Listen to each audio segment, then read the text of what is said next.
She stood in the throne room while the woman who stole her husband called her baron, while the court laughed, while the man she had loved for a decade kept his eyes on the floor. Here's what no one in that palace knew. Seraphina Vale had not failed to give the king his heirs. She had hidden them, in the dark, in exile, bleeding and hunted and alone, because someone inside those golden walls had already tried to kill her once, and the sons she carried were worth more than any throne. Stay until the end. Drop your city in the comments. And if this story hits somewhere real, you already know what to do. Tishkon. The morning they humiliated her, the sky above the Moon Realm capital was the color of old iron. Seraphina noticed it through the high-arched windows of the eastern corridor. That particular gray that settled over Valethorn in late autumn, the kind that made the stone towers look like they were carved from the same sky rather than built beneath it. She had learned to read weather the way a soldier reads terrain. After a decade in this palace, she read everything. She had to. She was already dressed before the handmaidens arrived. Silver gown, high collar, hair braided back from her face in the severe style she had adopted 3 years ago when she realized that softness in this court was not elegance, it was exposure. She pinned the last clasp at her throat and dismissed the girls before they could see how her hands moved. Steady, deliberately steady. The way a woman moves when she has spent years training herself not to show what lies underneath. The summons had come at dawn, not from Darius. From the court chamberlain, in the flat formal language that meant the king had authorized the gathering but had not bothered to write it himself. A royal announcement. All members of the court required in attendance. Luna Seraphina Vale included. She knew what it was before she walked through the doors. She had known for 3 weeks. The great hall of Valethorn Palace held 400 people comfortably. That morning it held closer to 600 because word had spread the way it always spread in places where power and gossip shared the same corridors. Lords and ladies packed the gallery tiers. Palace soldiers lined the walls in their red and gold, hands at rest, faces forward, performing the particular kind of stillness that soldiers used to pretend they were not listening. Servants lingered at the far edges with careful, downcast eyes. Seraphina walked in through the eastern entrance and did not hesitate at the threshold the way a lesser woman might. She crossed the marble floor at her own pace, felt the shift in the room, that collective intake, that fractional turning of heads, and let it wash over her like a weather event. Something happening. Something she had no control over. Move through it. She took her position at the left side of the throne dais, not beside Darius. 3 steps below and to the left, which was the position she had occupied for 2 years now, ever since the unofficial reassignment that everyone pretended had not happened. Darius was already seated. He looked the way he always looked in public, broad-shouldered, jaw set, the alpha king who had held this realm together by force of will and the kind of presence that made rooms recalibrate when he entered. Seraphina had once found that presence magnetic. She had stood beside it for years, leaning into its gravity without realizing that gravity was not warmth. It was mass, and mass did not care what it pulled apart on its way to what it wanted. He did not look at her when she took her position. She had not expected him to. Celeste Ravenwood arrived through the main entrance with the timing of someone who had rehearsed it. The court watched her the way courts watch beautiful, dangerous things, with hunger dressed up as admiration. She was tall, dark-haired, dressed in a gown that managed to be both modest and unmistakable. The fabric gathered at her abdomen in a way that answered every question before anyone asked. 4 months along by the look of it. Maybe 5. Seraphina had been counting. Celeste moved through the crowd with the ease of a woman who had spent years learning which rooms she was not supposed to be in and had decided somewhere along the way that the prohibition was the point. Her eyes swept the hall in a single practiced arc, landed on Seraphina, and softened into something that was not kindness. Luna Seraphina, her voice carried. It was designed to carry. You came. I was summoned, Seraphina said. Of course. Celeste's hand went to her abdomen, a brief, deliberate gesture, the kind that said everything it was meant to say without committing to saying it. I'm glad you're here. It feels right, somehow, that you should witness this. The hall had gone very quiet. Seraphina said nothing. Darius cleared his throat and the room shifted toward him with the obedience of a field of grain in wind. He rose from the throne, all 6 feet and 4 inches of him, gold circlet catching the light. And his voice came out in the formal register he used for declarations. The voice she had once heard whisper her name in the dark. The voice she had spent 2 years cauterizing from her memory. "People of Velthorn," he said, "I have called you here to announce an event of significance to the crown and to the realm." The next minutes were a performance she had already written in her head. The formal announcement of Celeste's pregnancy. The careful, bloodless language about the continuation of the royal line. The acknowledgement that an heir, a legitimate heir, the language implied, though no one said it directly, would be forthcoming. She stood through it with her spine straight and her face empty and her hands clasped at her waist in the position that years of court training had drilled into her body. She had learned to wear stillness like armor. She was wearing it now. It was when Celeste spoke that the stillness became necessary in a different way. "My king." Celeste turned to Darius with a smile that was too wide, too warm, aimed at Seraphina's peripheral vision, like a blade angled to catch the light. "Before the court, I want to say, I understand this is difficult for some. There are those among us who have stood in this palace for years, hoping to give you what I am about to give. It must be a painful morning." The silence in the hall changed texture. Seraphina felt it, the collective holding of breath, the moment when a room realizes it is about to see something that will be discussed for years. She felt the eyes on her face. Dozens of them. Hundreds. "Celeste," Darius's voice had the faint warning tone of a man who had not expected this particular maneuver. Celeste did not stop. "I simply want to acknowledge," she said, her hand on her belly, her gaze finding Seraphina now with the directness of a woman who had decided the subtlety was no longer necessary, that some women are chosen by the moon to carry royal blood forward, and some women, a pause, brief and surgical, are not. There is no shame in it, Luna Seraphina. The moon knows its purpose for us all." The laughter that followed was not loud. It was worse than loud. It was the muffled, contained kind, the tittering that happened when powerful people found cruelty amusing but wanted the option to later claim they had not laughed at all. Seraphina turned and looked at Darius. He looked at the floor. For a long moment, 3 seconds, 4, she waited for him to speak. She watched his jaw tighten and his hands grip the arms of the throne and his eyes stay down, and she understood something she had spent 2 years almost understanding, the thing she had circled and refused to land on because landing on it meant the end of a world she had built herself inside. He was not going to say anything. He was going to let it stand. She turned back to the hall, found Celeste's eyes, and held them with an expression that Celeste, who had prepared for tears or fury or dignified crumbling, had not planned for.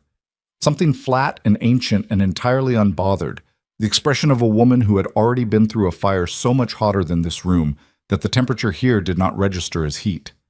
"You're right," Seraphina said. Her voice was even, quiet enough that people had to lean in. "The moon does know its purpose." She inclined her head fractionally, with the precise formality of a court bow that meant nothing, and she walked out of the hall. She did not run. She counted her steps. By the time she reached the corridor, her hands had stopped being steady. Ditz. Her chambers were on the 3rd floor of the eastern wing, which had once been the Luna's quarters and had been quietly redefined over the past 2 years as simply rooms assigned to Seraphina Vale. The distinction was not official. Nothing in this palace was ever official until they wanted it to be used against you. She closed the door behind her and stood with her back against it in the dark for a moment, just breathing. In through the nose, out through the mouth, the way her mother had taught her when she was 6 years old and frightened by a storm. Her mother had held her hands and said, "You cannot fight the thunder, little wolf. You can only breathe until it passes." Her mother had died when Seraphina was 14, and she had spent the next 20 years learning that some storms did not pass. Some storms were people. She moved to the window. Vale thorns spread out below her, the layered rooftops and market roads and the river cutting through the lower city like a gray scar. She had looked at this view for a decade, and it still struck her with the same gut-punch awareness that this was a real place with real people in it, people who had no idea what happened in the rooms above them. The thing about humiliation was that it was designed to make you feel alone, singular. Like your particular failure was so unique and terrible that you were the first person in history to occupy this specific degradation. Celeste was very good at that design. She had a craftsman's precision for it. What Celeste did not know, what Darius did not know, what no one in that hall knew, was that Serafina had stopped being afraid of being alone approximately 47 months ago, in a pine log cabin 300 miles from the city, in a night of blood and cold and a midwife's urgent hands, when she had delivered two boys who came into the world already furious, already silver-eyed, already reaching. She pressed her palm flat against the cold glass of the window. Kael and Lucien, 2 years old at the time, now 5, living in the north with Marin, Serafina's aunt by blood, and by the kind of fierce, complicated love that sometimes runs in families like an underground current. Living quietly. Living safe.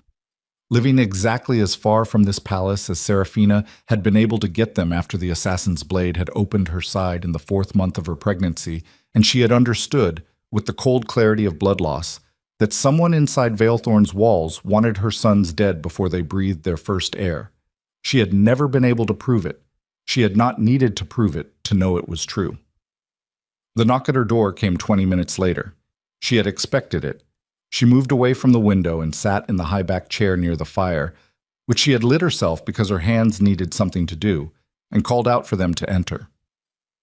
Mira Aldrin, her one remaining handmaiden, came in with the expression of someone who had witnessed a battlefield and was trying to figure out which parts to report first.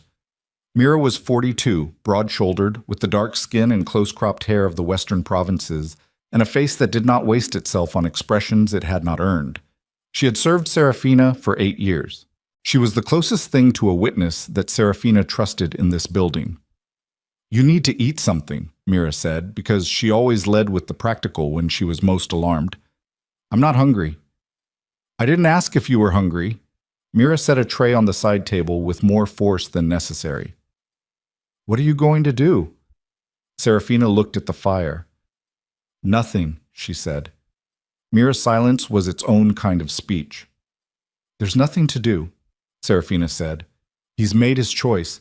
She's carrying his child. The court has their spectacle." She paused.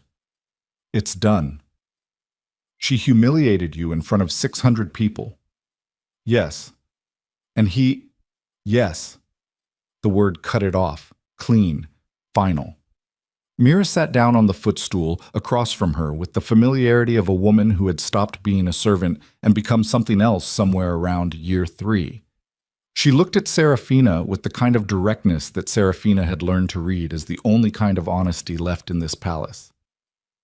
"You're going to leave," Mira said. Not a question. Serafina did not answer immediately. "There's a package that arrived this morning," she said instead. "From the north."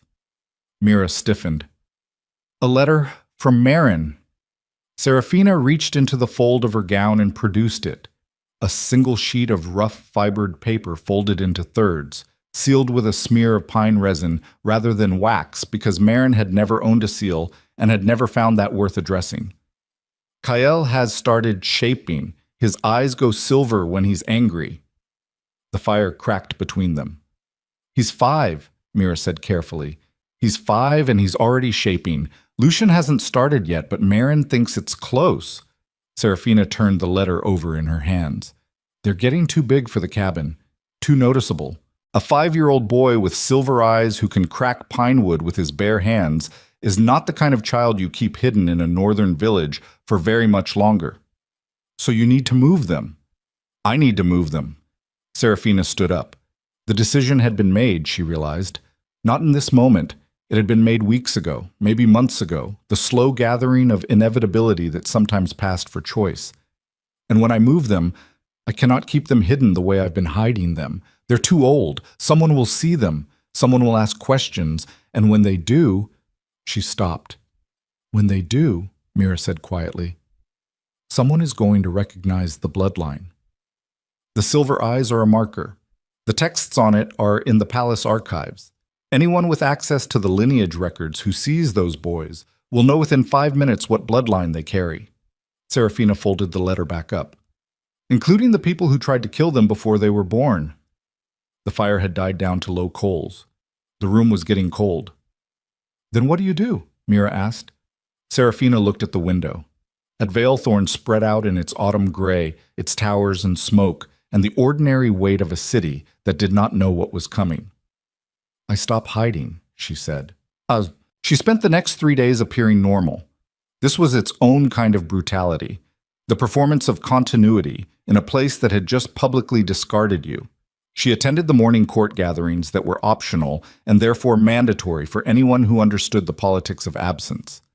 She ate in the smaller dining hall at the hours she was expected to eat.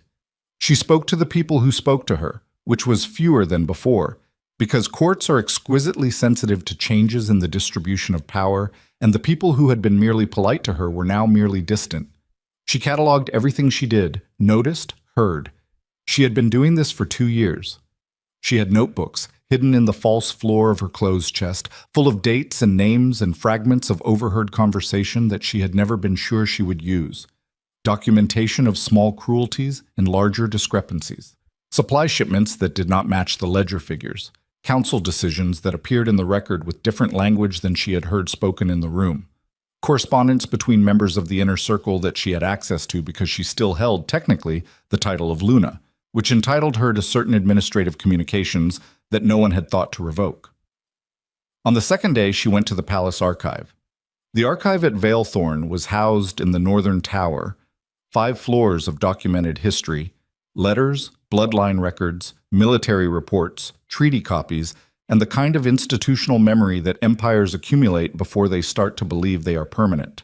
The head archivist, a man named Tolhen, who was 70 years old and had the memory of a man half his age and the interpersonal warmth of a stone wall, looked up when she entered with the expression of someone who had been expecting her for a while. Luna Serafina, he said, the title without the hesitation that had started appearing elsewhere. Tolhen. She did not smile. Neither did he. They had always gotten along better for skipping it. I need the lunar bloodline records. The pre-unification texts, if they're accessible. Tolhen studied her for a long moment, with the appraising look of a man who had watched a great deal of history happen in this room, and had developed opinions about which parts of it mattered. The original texts or the compiled summary? He asked. Original. He moved to the back shelving without further comment. This was why she trusted him. He was the kind of archivist who believed that the documents belonged to the bloodline they documented, not to whoever happened to be sitting on the throne when you asked to see them. He brought out a flat, age-darkened case and laid it on the reading table. I'll need 2 hours, she said. The archive closes at the 5th bell, he said, and went back to his desk. She spent 3 hours instead. What she found was not new information. She had read the relevant passages before, years ago, in the early and optimistic years of her time at Valethorn, when she had believed that knowing things was protection. What she was doing now was different. She was reading with the eyes of a woman who had 2 boys aged 5, silver-eyed, already shaping, whose lineage ran directly through the maternal line documented in these texts as the original bloodline of the Moon Realm, not the conquered bloodline, not the installed bloodline that Darius's dynasty represented, but the older one. The one that predated the unification by 3 generations. The one that the historians had spent 200 years writing carefully around without erasing entirely because some truths were too embedded in the stone of a place to dig out without bringing the walls down. She read the prophecy text 3 times. The twin sons of the silver line shall return in the kingdom's hour of fracture. What was hidden shall be the light that holds. What was discarded shall be what remains. She closed the case carefully. Tolhen did not look up when she walked past his desk. Tolhen, she said. Luna. If someone were to come looking for these records. She paused. Anyone. After today. The archive is open to scholars and court members with appropriate rank, he said, to the page in front of him. However, I am an old man with an imperfect memory. I sometimes cannot recall when a document was last viewed or by whom. Serafina looked at the back of his head. Thank you, she said. She left before he could respond. On the 3rd day, Darius came to her. She had not expected this. She had expected to leave before it happened, had planned to be gone by nightfall of the 2nd day, but the courier she was waiting for, a man named Graves who ran messages to the north through unofficial channels, had been delayed by weather in the mountain pass, and she was still in her chambers when the king's personal guard knocked on her door at mid-morning with the formal summons. She could have refused it. She went. His private study was a room she had been in hundreds of times. Books, maps, the large desk that had belonged to his father and his grandfather before that, the smell of old paper, and the particular kind of wood smoke that was unique to Valethorn's fireplaces. She had sat in the chair across that desk when they were young and newly bound, and the world felt like it had the right architecture. She had sat there later, during harder conversations, when she had still believed the conversations were worth having. She stood now. Did not sit unless invited, which he had not done. Darius stood at the window with his back to her. Even from behind, even now, there was something in his posture that she recognized the way you recognize the geography of a place you grew up and then left. Not as home anymore, but as the shape of something that used to be home. The way his shoulders carried weight differently on the left side. The angle his head went when he was building up to something he did not want to say. "Sarah," he said. She had asked him years ago not to call her that in formal settings. He had never fully stopped. "Your Majesty," she said. He turned around. His face was doing the thing she had watched it do for 2 years. The conflict running under the surface. The evidence of a man who knew he was doing something wrong and had decided to do it anyway, and was now surprised to find that the wrongness had texture and weight to it. "What happened in the hall?" he said. "Celeste went further than I had anticipated." "Is that an apology?" The question landed in the room with too much edge. She had not meant it to be rhetorical, but it came out that way, and she watched him flinch at it with the precise hurt of a man who had expected softness and received accuracy instead. "It's an explanation," he said.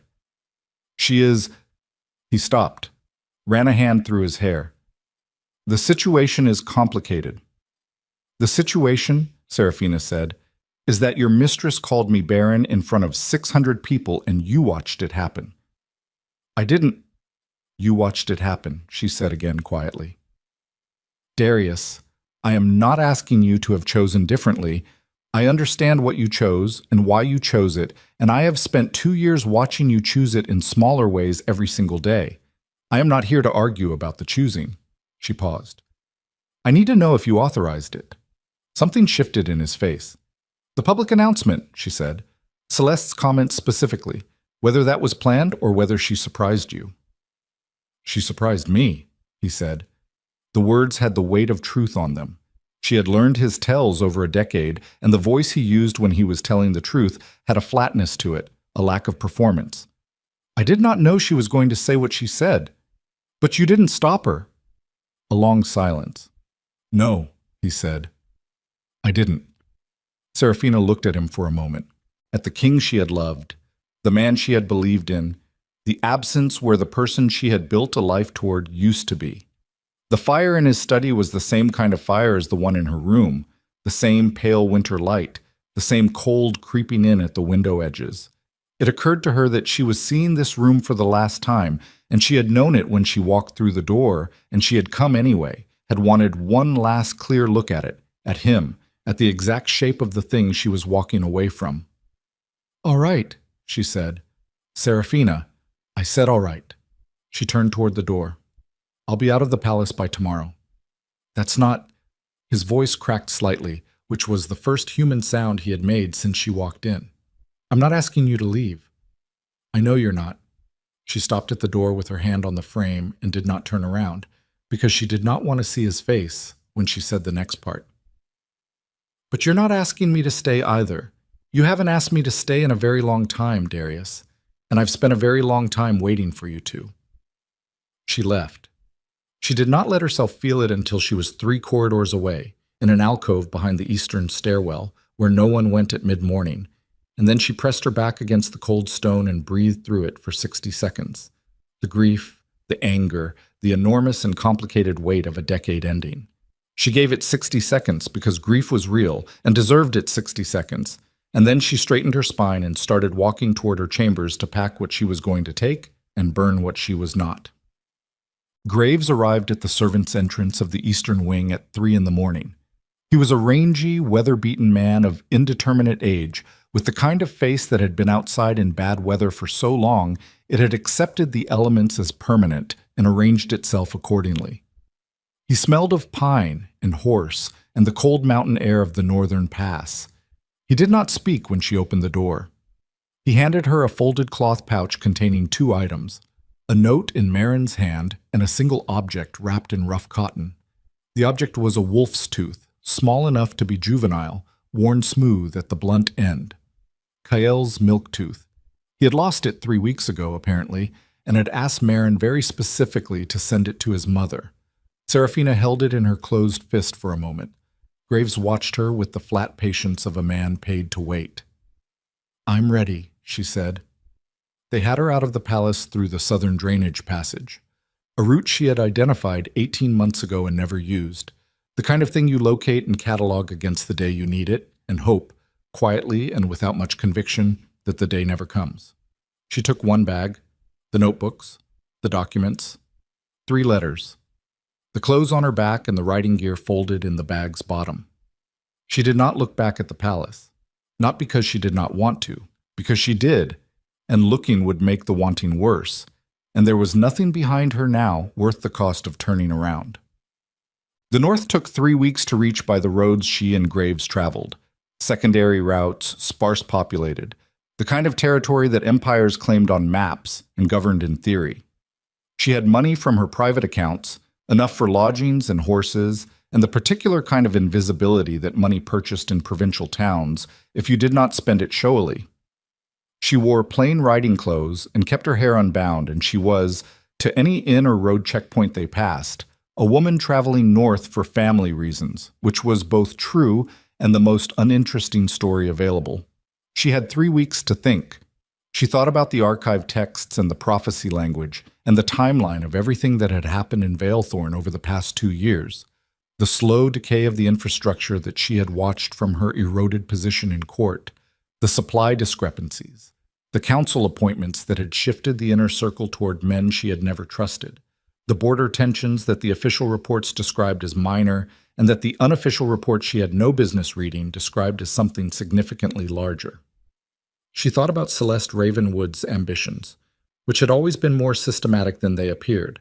Not a woman in love with a king, but a woman who had identified a throne as an achievable target and had moved toward it with the kind of patience that only operated on a long timeline. She thought about Kael cracking pine wood with his hands at 5 years old. She thought about Lucien, who Marin's letters described as quiet, where Kael was loud, watchful, where Kael was immediate, the one who sat in doorways and observed rooms before entering them. 2 sides of the same inheritance, maybe. 2 ways of surviving the same blood. She thought about Darius's face when he said she surprised me. She thought about the midnight she had ridden south from the northern cabin with 2 arrows in the pack horse and a blade wound in her side that Marin had sewn shut with fishing wire, choosing direction by the stars because the road was not safe, and the way her whole body had understood in that moment that the palace she was riding toward was not the palace she had left, that the man she was riding toward was not the man she had loved, and that something fundamental about the architecture of her future had changed. She reached Marin's settlement in the 2nd week of autumn. The cabin was larger than she remembered. Marin had added 2 rooms since her last visit, a practical woman preparing for a practical reality.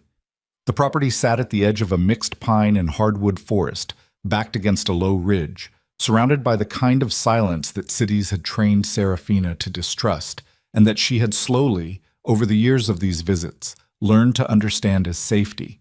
She came around the last bend in the trail and heard them before she saw them, arguing, 2 voices in the high-pitched register of boys who had not yet decided whether an argument was worth a fight. She heard the crack of something wooden, a branch, a toy, something thin breaking under pressure, and then Marin's voice cutting across both of them with the particular patience of a woman who had been managing this for 5 years. Serafina stopped her horse at the fence line. Kael was standing in the yard with his hands on his hips, silver-eyed, jaw set, with the expression of a boy who was very certain he was right and was furious that certainty was not automatically sufficient. 5 years old and already built like a boy who would be large, broad through the shoulders, solid in the way that wolf-line children often were even young. His eyes were silver, not pale gray, not blue with silver undertones, silver, pure and unmistakable and ancient. Lucien was 3 feet away, sitting on a stump with his arms crossed, watching his brother with an expression of supreme, quiet judgment. His eyes were the same. His face was identical to Kael's in structure, but wore it differently. A different gravity, a different stillness. They saw her at the same moment. The silence that followed lasted approximately 1 second. Then Kael was running. He hit her before she was fully off the horse, caught around the waist, his arms locked with the grip of a child who did not calculate force against size and did not need to. She went down to one knee in the mud and held on with both arms and pressed her face against the top of his head and stayed there for a moment that did not have a measured length, breathing the smell of pine and child and the specific warmth of a person you made, of blood, recognizing blood. "You smell different," Kael said into her shoulder. "I've been riding for 3 weeks." "No." He pulled back and looked at her with those silver eyes that saw more than they should. Different, like you left something behind." Lucien arrived at a walk. He stood in front of her and studied her face with his particular form of assessment, and then, with the deliberateness of a boy who did not spend affection carelessly, put his hand on her cheek. "You okay, Mom?" he said. She held his wrist, breathed out. "I will be," she said. Marin appeared in the cabin doorway with a look on her face that mixed relief with the particular wariness of a woman who knew that the appearance of Serafina at her door under these circumstances meant the quiet was ending. "Come inside," Marin said. "The stew's hot, and then you're going to tell me what happened." That night, after the boys were asleep in the back room, Kael flat on his back with his arms thrown wide, Lucien curled with his back to the wall even in sleep, facing the door. Serafina sat at Marin's table and told her. Not everything. She did not have words for everything yet. She told her the broad shape of it. The announcement, the hall, Celeste's performance, Darius's silence, the visit to the archive, the decision. Marin listened the way she always listened, with her hands flat on the table and her eyes level and her face doing nothing that it did not mean. When Serafina finished, Marin was quiet for a while. "You know what this means," she said finally, "bringing them out of hiding." "Yes. They'll be recognized. Within a month, once the silver eyes are seen by anyone who's read the lineage records. Probably faster, given what's in the prophecy text." Marin looked at her hands, then up. "Are they ready?" "Kael is already shaping. Lucien will be close behind." Serafina turned her cup in her hands. "They're not ready in the ways that matter for what's coming. But the alternative is keeping them in a cabin until the world comes looking for them on its terms instead of ours." "And the palace?" "The palace is collapsing in slow motion. I spent 2 years watching it. The corruption is structural now. It's not one bad actor. It's a system that Celeste has been systematically compromising for longer than Darius has understood." Serafina set the cup down. "When it falls apart, and it will fall apart, the question is whether there's something real left to stabilize it. Whether there's a bloodline that the old guard will recognize and the kingdom's foundations will hold under." "Your sons," Marin said. "My sons." The fire burned between them. Outside, the forest was still and dark, and the night pressed against the cabin walls with the weight of coming winter and the particular silence of a world balanced at the edge of its own upheaval. In the back room, Kael's hand had fallen off the edge of the sleeping platform and was hanging in the air, and a faint silver light, barely visible, barely there, the first involuntary shimmer of a power still learning it existed, was pulsing faintly around his fingertips in the dark. Neither of them saw it. Neither of them needed to. It was already happening. Pasik. 3 weeks later, a letter arrived that Serafina had not been expecting from a source she had not considered. A palace archivist whose name was not Tolan, written in a hand she did not recognize, with a seal she had to look at for 30 seconds before she placed it as belonging to the palace's inner circle division that handled bloodline authentication. The letter was short. It said, "They know the boys exist. They have known for 2 months, and they are not afraid of a prophecy. They are afraid of you." The letter was not signed. Below the unsigned message, in different ink, added perhaps later, perhaps by a different hand entirely, were 3 words that sat in the silence of the cabin like a lit fuse. Come home, Luna. Serafina read the letter 4 times. Not because she did not understand it the first time. She understood it on the first read with the cold, total clarity of a woman whose body had already processed the threat before her mind finished the sentence. She read it 4 times because she was looking for the angle, the specific shape of who had sent it, what they wanted from sending it, and whether the warning was a genuine act of risk or a trap designed to look like one. Come home, Luna. 3 words, 2 possible meanings. Either someone inside Vialthorn still held enough loyalty to her that they had broken rank and put themselves at serious risk to warn her, or someone inside Vialthorn had identified her location, had known about the boys for 2 months, and had decided that drawing her back was more useful than sending men north to collect what they wanted. She set the letter on Marin's table and looked at it. Marin stood in the kitchen doorway, with her arms crossed, and the expression of a woman waiting for information she already partly had. How bad? Marin said. They know, Serafina said. The boys. Where we are. The silence that followed was not empty. It had weight and shape. The specific pressure of 2 women who had built something careful and hidden over 5 years, watching it come unmade in real time. How long do we have? Marin asked. If they've known for 2 months and they haven't moved yet, it means they're not sure what to do about it. Serafina stood up. Which means the boys' bloodline is complicating their calculus. They can't just disappear the twin heirs of the Moonline without creating exactly the kind of instability they're trying to prevent. She moved to the window. Outside, Kael was in the yard splitting firewood with the axe that was technically too large for a 5-year-old and that he had claimed 2 weeks ago with the absolute conviction of a child who had decided a thing was his. Or they're waiting for me to come back, which means I'm the piece that changes the board. Then you don't go back. Serafina turned away from the window. Marin, I mean it. You stay north, the boys stay hidden. We move again. They've already found us once. Moving buys us time, maybe. Months. A year if we're careful. She crossed to the table and picked up the letter again. And while we're moving, the palace continues to rot. Celeste continues consolidating. By the time the kingdom fractures openly, my sons will be old enough to fight for a throne that will be a ruin by then. Marin's jaw was tight. You're talking about walking into a palace that wants you dead, she said. I'm talking about walking into a palace where someone is afraid enough of me to send a warning. Serafina folded the letter. Fear is a door. She gave it 3 days. Not because she was uncertain, because Kael and Lucien deserved 3 days of their mother present and not yet gone, and she took them with the deliberateness of a woman who understood that the future she was choosing would not look like this, would not have the cabin's low light and the smell of pine smoke and Lucien's particular habit of sitting close enough to touch without making contact, a boy who needed nearness but had decided that asking for it was a risk. On the second evening, Kael found her sharpening the short blade she kept in her boot. He sat down across from her on the flat stone they used as a step and watched with the focused attention he brought to anything that involved skill or tools or the specific adult seriousness he had been trying to decode since he was old enough to notice it existed. Where are we going? He said. She did not look up. What makes you think we're going somewhere?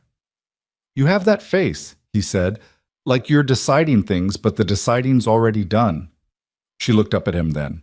His silver eyes were level and direct in the fading light, 5 years old and already asking the right questions, which was either the bloodline or Marin's influence, or simply the particular intelligence of a child who had grown up observant because his circumstances had taught him to be.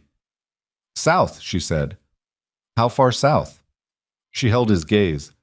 All the way. He thought about that for a moment with the gravity of a boy processing something large. She watched him work through it, the flicker of something across his face that was not quite fear and not quite excitement, but occupied the territory between them. The palace? He said. Yes. Is it dangerous? She went back to the blade. Steady, even strokes. The sound of steel on stone in the quiet evening. Yes, she said. Kael was quiet for a moment. Then, good. She stopped sharpening. He was looking at the tree line with the particular expression she had been watching develop in him over visits. Something that lived in the line of his jaw and the set of his shoulders, old in a way that 5 years should not have been old. Something inherited. Lucien says the silver means something, Cale said. Our eyes. He read it in Aunt Marin's old book. What did the book say? That the silver line was the first line, before everything else. He paused.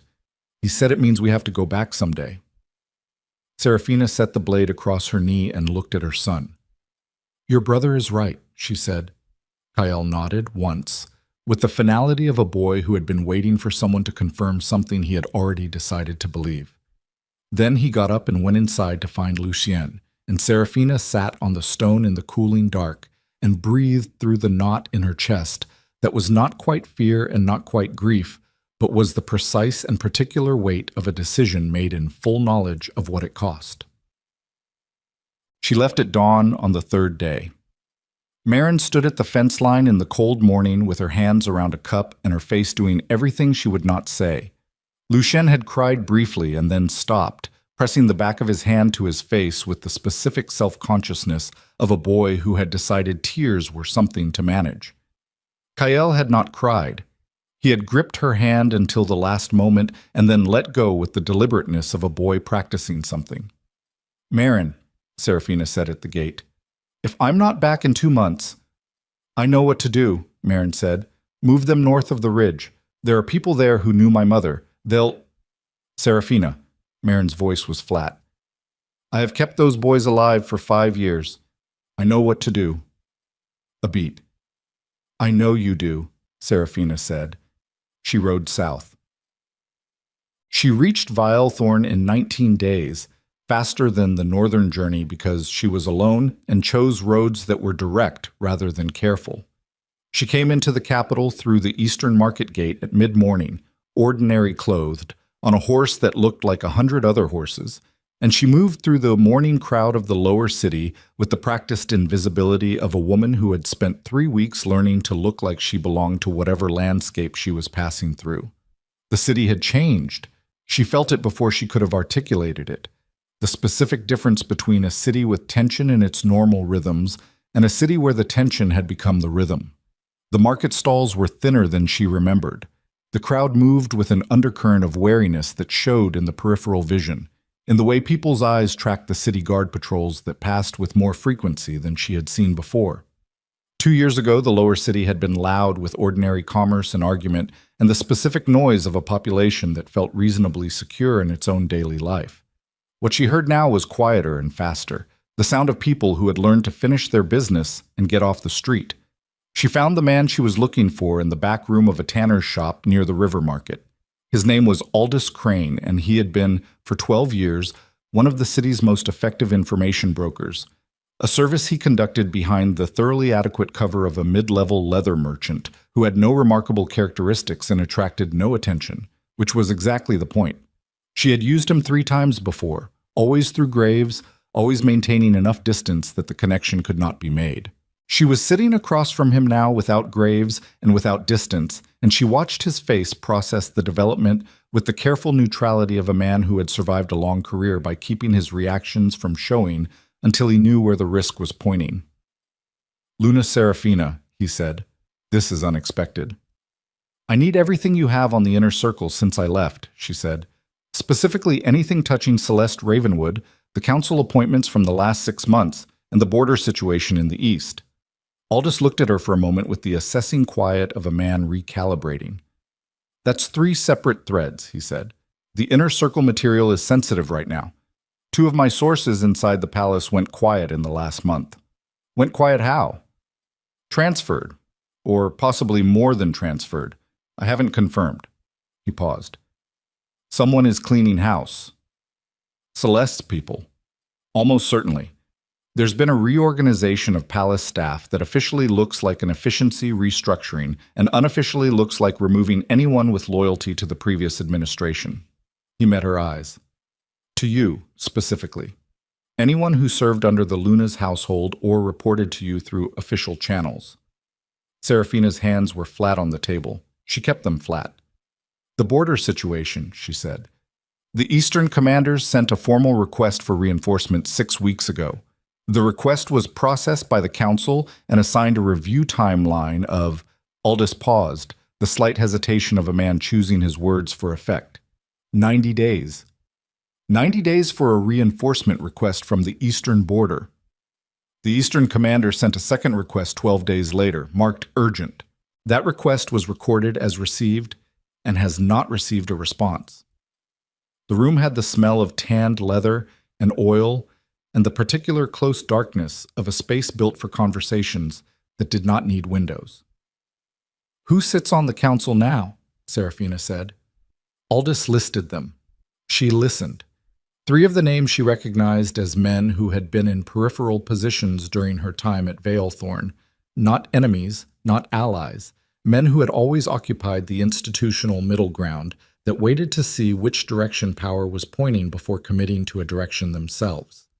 2 names she did not recognize, and 1 name, near the end of the list, that made her go still for just a moment. Lord Caden Voss, who had been one of 4 men she had documented in her notebooks, as having direct financial ties to supply shipments that had not matched the official ledger figures. Voss was now chair of the Interior Council. "When did Voss get that appointment?" she asked. 7 weeks ago. Aldous studied her face. "You knew him?" "I knew of him." She stood. "What do I owe you?" "Nothing yet." He held up a hand. "There's one more thing. Something I didn't put in any message because I didn't trust any channel with it." He waited until she had stopped moving. "Celeste lost the child." The room went very still. "When?" Serafina said. 3 weeks ago. It was managed quietly. Official story is early delivery complications. The child did not survive. The palace has not made a formal announcement." Aldous' voice was careful and flat. "But the court knows, and the kingdom is starting to hear." Serafina stood very still, everything she had read in the archive. Everything she understood about what Celeste had been building, the architecture of influence constructed around a pregnancy that was meant to secure a throne, a pregnancy that no longer existed. "She's losing ground," Serafina said. "She's losing ground fast," Aldous said, "which makes her more dangerous, not less. A woman with nothing left to lose who still holds the king's ear is a very specific kind of problem." Serafina picked up her riding gloves from the table. "One more question," she said. "The letter I received, the one that told me to come home. Do you know who sent it?" Aldous was quiet for a moment. "There's a faction," he said finally. "Small, palace guard, some older council members, 2 of the senior palace staff. People who've been watching the decline and believe that the situation requires a specific remedy." He met her eyes directly. "They've been waiting for you to come back." "They don't know me," Serafina said. "They know the bloodline your sons carry. They know what the prophecy says." He paused. "And they know that the king is not going to fix this himself." She left without answering. Mistress. She was inside the palace by nightfall. Not through the front gate. Not announced, not summoned, not processed through any of the formal channels that would have registered her presence with the administrative systems that Celeste's people now monitored. She came in through the southern drainage passage she had mapped 2 years ago, with a contact she had arranged through Aldous, who walked her through the maintenance tunnel to the eastern stairwell and left without speaking. She moved through the palace the way she had moved through the mountain roads, efficiently, in the gaps between presences, reading the environment as she went. The eastern wing was quieter than she remembered. 2 guards where there used to be 4, which either meant staffing cuts or a redistribution of resources toward other areas that someone had decided mattered more. She noted it. She went to the archive first. Tolhin was still at his desk. It was after the 5th bell, and he was still there, which meant either he had stayed late specifically or he had known she was coming, and the fact that he did not look surprised when she appeared in the doorway suggested the latter. "You received my letter," he said. She stopped. "That was you." "The first one." He rose from his desk with the careful movements of a man whose bones had begun to lodge formal complaints about the cold. "The second note was added by someone else before I sealed it. I didn't know it was there until after I sent it." "Who else touched the letter?" "A guard named Oren." He has been with the palace 30 years and served under your household for 6 of them. Tolan looked at her steadily. He is one of the people who has been waiting. Serafina stood in the threshold of the archive with the dim lamplight throwing her shadow across the shelves of documented history at her back. You took a significant risk, she said. The records I showed you, Tolan said simply. The bloodline text. The prophecy. He paused. I have been an archivist for 40 years. I understand what it means when the primary source and the living event begin to converge. He moved to the back shelving. There are documents you did not see the last time. Things that were moved to restricted access after you left. He brought out a second case, newer than the first, and set it on the reading table. These are the correspondence files from the Interior Logistics Division, he said. Specifically, the ones that document supply redirection from the eastern border to... He paused, and something in his voice went flat and precise. To private holdings belonging to Lord Caden Voss. The room had gone very quiet. Serafina crossed to the table and opened the case. The documents inside were dry, bureaucratic, and devastating. Ledger pages, transfer authorizations, supply manifests with 2 sets of figures, the official recorded quantities and the actual delivered quantities, the gap between them representing resources that had left the official system and entered an unofficial one. 3 years of it, systematic, patient, the kind of institutional theft that required someone in a position of authority to authorize each piece individually, which meant either Voss had that authority himself or he had someone higher granting it. She turned to the final page in the stack. The authorization signature on the most recent set of transfers, dated 4 months ago, was not Voss's signature. She recognized the hand. She had seen it on 1,000 official documents over 10 years. She had watched it sign her own commission as Luna of Valethorn on a morning when the world had still felt like it had the right architecture. Darius. She stood over the page for a long moment. The lamp burned. The archive held its particular heavy silence of accumulated paper and time. The king had not simply failed to protect her. He had not simply chosen badly or been manipulated into choices that damaged the kingdom. He had signed his name to the systematic draining of his eastern border's resources at a time when the eastern border was under active military pressure. Whether he had known what he was signing, whether he had understood what Voss was doing or had simply been managed into authorizing it by people who knew how to put the right documents in front of him, she could not determine from a signature alone. But the signature was there. She closed the case. I need to keep these, she said. They were already copied, Tolan said. The originals go back to restricted access. You take the copies. He handed her a smaller, flat packet she had not noticed. I have been a careful man for 40 years, he said. I know how evidence works. She tucked the packet inside her riding coat. Tolan, she said. Luna. Be careful. Whoever is cleaning house, they'll get to the archive eventually. Yes, he said. He did not look afraid. He looked the way very old, careful men sometimes looked when they had decided, with full knowledge of the options, that there was one thing left worth doing. I know. She left him in his lamplight, surrounded by 40 years of documented history, adding one more entry to the record. She was in the corridor outside the archive when she heard the footsteps. Not the guard rotation, wrong rhythm, wrong weight distribution, the specific gait of someone moving quickly and trying not to. She pressed flat against the alcove in the wall and waited, hand on the blade at her hip, watching the corridor intersection 10 feet ahead. The figure that came around the corner was not a guard. It was a woman, middle-aged, in the dark dress of senior palace staff, moving with the barely controlled urgency of someone carrying information they were frightened to be carrying.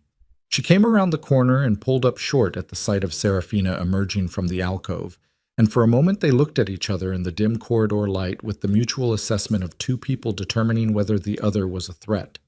The woman's face shifted from fear to something more complicated. Luna Serafina, she said. Her voice was barely above breath. You know me, Serafina said. I served in your household 4 years. She swallowed. My name is Pell. I was reassigned to the domestic wing after you left. I've been... She stopped, started again.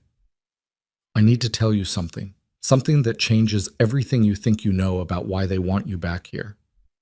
Serafina looked at her. The corridor was empty in both directions. The fifth bell had long passed, and the palace's overnight quiet was settling into the stones. Tell me, Serafina said. Celeste didn't lose the child by accident, Pell said, and the child wasn't Darius's. She looked over her shoulder once, a quick involuntary movement, and then back with eyes that were afraid and certain, and the exact expression of a woman who had decided the secret was more dangerous to keep than to tell. The child was Voss's, and Celeste has known for 3 months that Darius has been building a case against her. She's not losing ground. She's preparing. Serafina went very still. Preparing for what? She said. Pell pressed a folded paper into her hand. Her fingers were cold. She knows your sons exist, Pell said. She has known longer than 2 months, and she has sent people north. The corridor was very quiet. Serafina looked down at the paper in her hand, then up at Pell's face, and felt the floor of every calculation she had made in the last 3 weeks drop out from under her. Kael and Lucien were alone in a cabin with Marin, and she was 3 weeks' ride away. Serafina was already moving before Pell finished speaking. Not running. Running in a palace corridor at the 6th bell with documents inside her coat was a specific kind of visible that she could not afford. She moved at the pace of someone with a destination and authority over it. Long strides, spine straight, the walk she had spent a decade training into her body until it looked like it cost nothing. Her mind was doing something else entirely. The calculation ran fast and ugly, 19 days south at a riding pace that had pushed the horse. Faster north if she pushed harder, changed mounts more frequently, cut through the mountain pass instead of around it. 14 days, maybe 12. Celeste's people had a head start she could not measure because she did not know when they had left. 2 months of knowing, Pell had said, which meant Celeste had been sitting on the information and choosing not to act on it.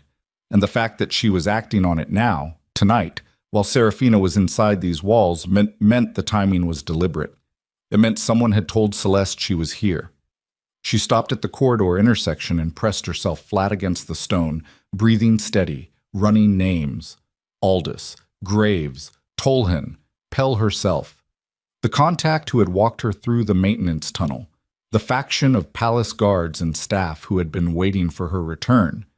People she had not met, had not vetted, had taken on Tolhin's assurance because she had needed to trust something, and the archive had been the most honest place she knew in this building. Too many people. She had moved too fast and trusted too broadly, and the woman who had survived 5 years in exile by being invisible had walked into Veilthorn's walls and made herself known to 6 parties in a single evening because she had believed that urgency was the same thing as momentum. It was not the same thing. She understood that now with the specific clarity of a person who has just seen the cost of a mistake before they have finished making it. She needed a horse. She needed the northern road. She needed to be gone in the next 20 minutes before whatever Celeste had put in motion inside this palace finished moving into position. She turned left toward the stable corridor. The 2 men waiting at the end of it were not guards in any uniform she recognized. They wore palace colors, the practical dark wool of maintenance staff, but they stood like men who had not spent their careers carrying firewood, weight forward, hands loose at their sides in the specific readiness of people who expected resistance. Serafina stopped. The taller one looked at her with the flat assessment of a man executing an assignment. Luna Serafina, he said. Lord Voss requests your presence. She looked at him, then at the second man, then back. Lord Voss, she said, can wait. It wasn't offered as optional, the tall one said. She hit him first because he was closer, and because the second man was right-handed and she had watched his weight shift to the right, which meant his reach came from that side and she needed to be inside it before he committed. The tall one went down harder than she expected. She had not lost as much as she feared in 5 years of northern exile, which was the only good information available in the next 8 seconds, while the second man's hands found her coat and she drove her elbow back into his throat and felt the grip loosen. She was through the corridor and into the stable yard before either of them had gotten back to standing. The stable was half dark, one lamp at the far end, the warm animal smell of horses and hay, and the particular calm of large creatures who did not yet know something was wrong. She went to the nearest saddled horse, someone's mount left ready, tack on, water bucket still full, and was up and moving toward the yard gate before the stable boy at the far end had finished standing up from his stool. "Hey!" She was through the gate. The eastern yard of Valethorn Palace connected to the service road that ran along the outer wall before meeting the main city road a quarter-mile south. She took it at a canter, not a gallop, because a galloping horse in the city at the sixth bell attracted a kind of attention that a cantering one did not. She moved through the lower city's night streets with her head down and her breathing controlled and the calculations running cold and continuous in the back of her skull. 12 days north if she pushed, possibly 11. Celeste's people had a head start she still could not measure. She rode hard until the city walls were behind her, and then harder still, into the dark road north, under a sky with no moon and stars cold and distant as everything else she had left behind. She made it in 10 days. It cost 2 horses and the kind of sleep deprivation that started, after the 5th day, to do things to the edges of perception. The road ahead shimmering slightly in the morning light, sounds arriving a half-beat late, the persistent sensation that the shadows at the tree line were moving with intention. She ate in the saddle, stopped only when the horses demanded it, pushed through mountain weather that on the northern pass turned from rain to sleet and back to rain within the same afternoon. She did not let herself think about what she might find. Thinking about it served nothing. The mind that ran the worst scenarios was not a mind making useful calculations. It was a mind looking for somewhere to put its fear, and she had no time for fear to find a home. She came around the last bend in the trail on the 10th evening and saw the cabin lit from within, smoke coming from the chimney, the fence line intact. For a moment she could not make her body do anything at all. Then the door opened and Marin appeared in the rectangle of light with an expression that was not relief. It was the expression of a woman who had been managing something very carefully for 10 days and was now extremely angry that she'd had to. "Inside," Marin said. "Now." The cabin had the feel of a place that had been briefly and violently reorganized, and then put back together by someone who needed it to look normal for the sake of the children. Serafina saw it the moment she stepped through the door. The new lock on the interior bedroom door, the axe moved from the yard to the kitchen corner, the way Marin's rifle was leaning against the wall within arm's reach of where she stood rather than in its usual place above the mantel. Kael and Lucien were at the table. Kael had the expression of a boy who had been told to sit down and stay down and was operating at the outer limit of his compliance with that instruction. Lucien was watching the door. When he saw Serafina, something in his face unlocked. She went to them first, before anything else. She held them for a long moment with her arms around both and her face pressed against Kael's hair and felt the specific physical reality of them. Warm, solid, present, alive, and let that be the only thing that existed for those few seconds. Then she pulled back and looked at Marin. "Tell me," she said. 3 nights ago, Marin said, 2 men. They came up the North Trail, which meant they knew the property. The North Trail isn't visible from the road. You have to know it's there. She moved to the fire and stood with her back to it, arms crossed, the stance of a woman delivering a report. "I had the boys in the back room with the door locked. The men were..." She paused. "They weren't local. Palace gear under the traveling clothes. They asked about lodgers. I told them we had none. They looked at the property and left." "They left," Serafina said. "They left." Marin's jaw was tight. "And came back the next night, 2 more men with them." She met Serafina's eyes. That time they were not asking questions. Serafina looked at her. "Kael," Marin said, and something in her voice shifted. A fracture of a thing, quickly closed. "Kael was in the back room, and he..." She stopped again. "He came out," Kael said from the table. Not proud, not ashamed, matter of fact. "They were hurting Aunt Marin." Serafina looked at her son. His eyes went full silver, Marin said quietly, and the back wall of the cabin cracked, the entire wall, from floor to ceiling. She paused. "The men ran. The fire cracked between them. Serafina looked at the wall. She could see the repair now.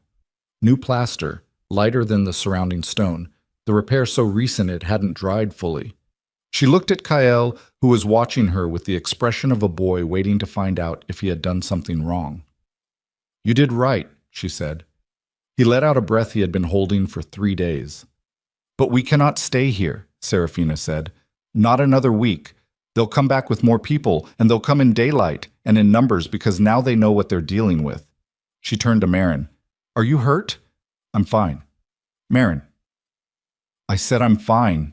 Marin's voice was flat and certain. "I need to know what happened in the capital." Serafina told her, not the version she had been telling herself on the road, the stripped, managed version that kept the fear in its box. She told her the real version. Voss, the supply records, Darius's signature, Celeste's child and who had fathered it, the faction waiting in the palace, the 2 men in the corridor. Marin listened without interrupting. When Serafina finished, the cabin was quiet except for the fire. "So Celeste is not just the king's mistress playing court politics," Marin said. "She never was." Serafina sat down. The exhaustion of 10 days hit her all at once, the specific crash of a body that had been running on urgency and had run out of it. She's been working with Voss for at least 3 years. The child was his. The pregnancy was leverage. Leverage on Darius, leverage on the court, leverage on anyone who might have questioned her position. When she lost it, she lost the tool. Serafina set her hands flat on the table. And when Darius started building a case against her, which I think he started doing around the time I appeared in the capital, maybe because someone told him I was there, maybe because the eastern border situation finally reached a level he couldn't ignore. She stopped waiting and started acting. "She sent people for the boys," Marin said. "She sent people for the boys, because the boys are the one thing that can stabilize the kingdom without her in it. If the twin heirs of the Moon bloodline are recognized and documented, her entire structure collapses. The court will have something to hold to. The old guard will have a reason to move against her." Serafina looked at Lucian, who had been listening to everything with his particular quality of absolute stillness. "She doesn't need to destroy Darius. She just needs to make sure my sons never reach the palace." Lucian said, "But we're going to." It was not a question. Serafina looked at him for a long moment. Her younger son, quieter than his brother, watcher of rooms, the one who had his hand on her cheek within 30 seconds of seeing her. 5 years old and already understanding the shape of the thing they were all inside. "Yes," she said. "We're going to, Achant." They left the cabin 2 hours before dawn. Marin took the northern trail to the ridge settlement, which Serafina had planned as her contingency. The boys went with Serafina on the southern road, bundled against the cold, riding double on the horse she had come north on and the cabin's older mare. They did not talk much in the dark hours before sunrise. Kael dozed against her back with the absolute trust of a child who had decided she would handle whatever required handling. Lucien rode the mare with his spine straight and his eyes on the road ahead. They were a day south of the cabin, cutting through the lower pine country toward the main road, when they ran into the roadblock. 5 men, 3 on horse, 2 on foot. A rope strung between 2 pines across the road in the manner of an informal checkpoint, which in this part of the Northern Territory meant either local road bandits or someone official who had decided that official methods were too slow. Serafina pulled up and had 1/2 second to read the situation before the reading resolved into certainty. Palace gear again, under the traveling coats. The same as Marin had described. One of the mounted men moved his horse forward with the specific posture of a man who had been told to expect her. "Hold up," he said. She held. Kael had gone completely still against her back. Not the stillness of sleep. The stillness of a boy who had learned in a cabin 3 nights ago what the presence of certain people meant. "2 children traveling with a woman," the mounted man said, his eyes moving over them with the inventory expression of a man checking a manifest against cargo. "Heading south. You'd be Serafina Vale." "I'd be a woman traveling with her children," she said, "on a public road." "The children's eyes," he said. Just that. She looked at him. He looked back. There was no version of this moment that ended with the rope going down and 5 men going back to wherever they'd come from. She had known that before she finished the sentence. The thing about being recognized was that it closed certain doors very quickly. "Last chance," she said. "Walk away." The man on the right moved his horse sideways to block her angle off the road. The two on foot started forward. What happened next lasted approximately 90 seconds and left 3 men on the ground and 2 more at a distance that they had decided was preferable. And Serafina had a cut on her left forearm that was going to need attention and a broken stirrup that was going to make the next 10 miles uncomfortable, and both boys were physically unharmed in the specific way that she had put every available instinct into ensuring.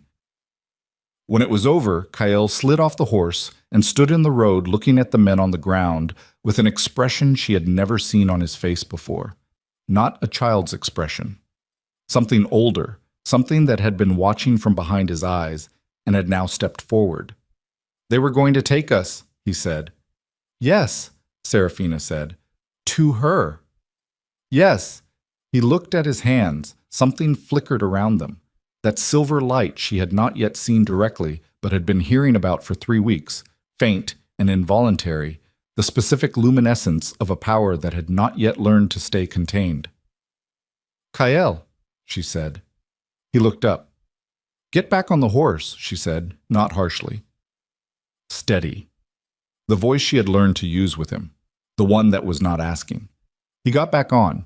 She took stock of what she had. 1 good horse, 1 aging mare, a cut on her left arm that was bleeding more than she wanted, 2 boys whose existence was apparently now known to at least 2 separate factions inside Valethorn's power structure. She had documents in her coat that documented systemic treason. She had Tolhin's copies. She had the knowledge of what Celeste was and what she had done, and the shape of the collapse that was coming for the kingdom, whether she was involved in it or not. She had 10 days of hard riding ahead of her to reach a palace where 2 men had tried to detain her, where Voss now sat on the Interior Council, where Darius had signed his name to things he either understood or had been maneuvered into without understanding, where a faction of old guard soldiers and staff were waiting for a bloodline they had not yet seen with their own eyes. She had 2 5-year-old boys who had cracked a cabin wall and lit silver in a road fight, and who were, by every record in the archive she trusted, the rightful inheritors of the thing she was riding toward. The math was brutal, and she ran it clean. There was no longer any version of this where she arrived quietly. There was no longer any version where she negotiated from shadow, presented evidence carefully, let the political process work in the direction of truth. The roadblock meant Celeste knew where she was within hours of her leaving the cabin. The men had known her face, her direction, the road she would take. Someone had fed that information forward, and it had arrived ahead of her. She could not go back. The cabin was compromised. Marin was gone. The North was no longer a hiding place because they were no longer hidden. She could not go sideways. There was no third geography, no other bolt hole deep enough and far enough to mean anything with 2 silver-eyed boys who broke walls when they were frightened. Forward was the only direction that was actually a direction. Forward meant the palace gates. It meant showing up in daylight, in the open, in the full visibility she had spent 5 years treating as the thing most likely to get her sons killed. It meant making the approach before Celeste could organize a response to her current location. It meant arriving before the news of the road fight did, if she pushed the horses as hard as they would go. It meant walking into the throne room with 2 boys and every document she carried and the full weight of what the bloodline record said, and letting the kingdom look at what it was looking at, and trusting that the old guard who had sent her 3 words in a northern letter had meant them. Lucian brought his mare up alongside her. "Mom," he said. She looked at him. "Your arm is bleeding," he said. "I know." "Can I—" he started, then stopped. Then started again with the careful precision of a boy choosing words for accuracy rather than ease. "There's something I can do. I don't know how, but I know." She looked at him. At the specific quality of focus in his silver eyes, different from Kael's intensity, which was all forward motion and pressure. This was something more interior, something that operated below the surface of things. "Show me," she said. He put his small hand over the cut on her arm, and for a moment there was warmth where there should have been cold, and the bleeding slowed in a way that had nothing to do with pressure. Serafina looked at her younger son, at the thing he had just done with his hands in a cold road in the pine country, 5 years old, while his brother watched with unsurprised recognition, as though this was simply the next logical development in a long series of things they had already accepted.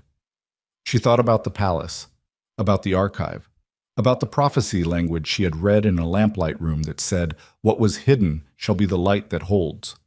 She straightened in the saddle. "Stay close to me," she said. "Both of you. Whatever happens when we get there, you stay close." "What's going to happen?" Kael asked. She looked at the southern road, long and cold and running straight toward what was coming. "Everything," she said. They rode through the night and into the next day without stopping.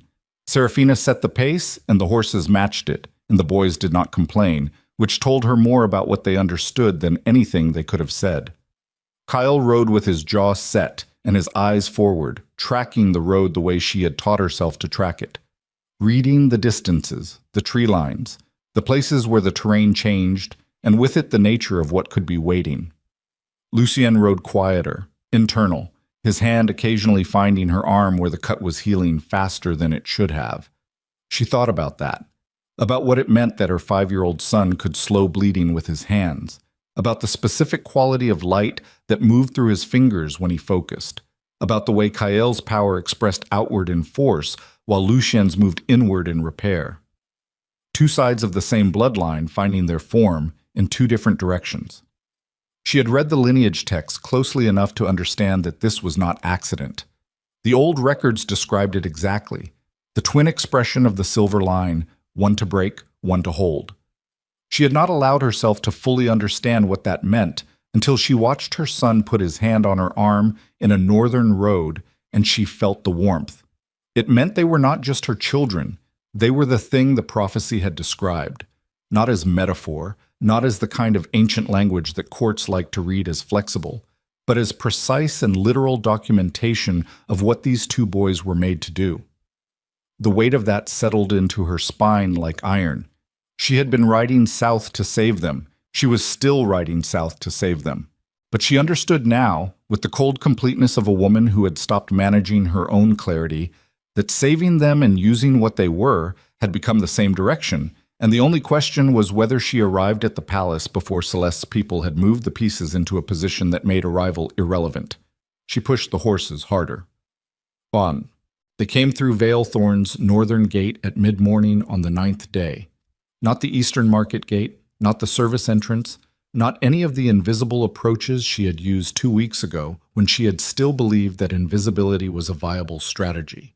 She came through the main northern gate on the King's Road with 2 silver-eyed boys riding at her sides, and the documents from Tolhen's archive folded against her chest, and she did not look like a woman trying not to be seen. She looked like a woman who had decided that being seen was the weapon. The gate guards registered them at 50 yards. She watched it happen in real time, the moment of routine processing, the second look, the communication that passed between the 2 guards at the gatepost without words, the way they both went very still. The silver eyes were visible at this distance in the morning light, unmistakable. The junior guard's hand went toward the signal horn at his belt and stopped when the senior guard caught his wrist. The senior guard was an older man. She did not recognize his face, but she recognized his posture, the specific bearing of a man who had served a long time in a position that required him to be certain, and who was now experiencing the particular paralysis of a certainty he had not prepared for. He let them through without a word. She did not look back to see if the horn sounded after they passed. It did not matter. Whatever was going to happen inside those walls was already in motion. The only variable was how fast she moved before it finished moving. But the lower city streets were wrong. She understood it within 3 blocks. The crowd's density and direction, the way commerce had stalled in pockets, people standing in groups and looking toward the Palace Hill with the specific posture of a population that had received information it did not know what to do with. Twice she passed clusters of people in urgent conversation that broke off when they registered her, registered the boys, and went silent with a quality of silence that was not neutral. She stopped a woman at a market corner, older, capable-looking, the leather apron of a provisioner.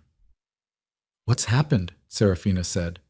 The woman looked at her, looked at the boys, then back up at Serafina with an expression that went through 3 distinct phases in 2 seconds, Recognition, assessment, decision. Eastern armies at the city's outer wall, the woman said, arrived last night. 20,000, maybe more. She paused. And this morning, Lord Voss announced the king is unfit for rule and called an emergency succession session of the council. Seraphina's hands tightened on the reins. Where is the king? She said.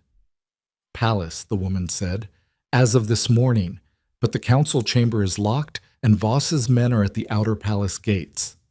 She looked at the boys one more time with that expression that Seraphina was going to have to learn to read because she was going to see it a great deal in the next hours. The expression of someone recognizing something they thought was only in books. The silver eyes, the woman said quietly. Yes, Seraphina said. The woman stepped back and lowered her head by exactly 1 degree, the gesture of someone who had made a decision. Seraphina rode. Huds. Voss's men were at the outer palace gates, 16 of them in council guard colors, positioned with the specific deployment of men who had planned this for longer than this morning. The inner gate behind them was closed. Beyond it, somewhere in the layers of courtyard and corridor and chambered stone, was the throne room and the council chamber and whatever was happening inside them. She pulled up 40 feet from the gate line and looked at the formation. 16 men with the outer gate locked behind them and the inner gate closed ahead.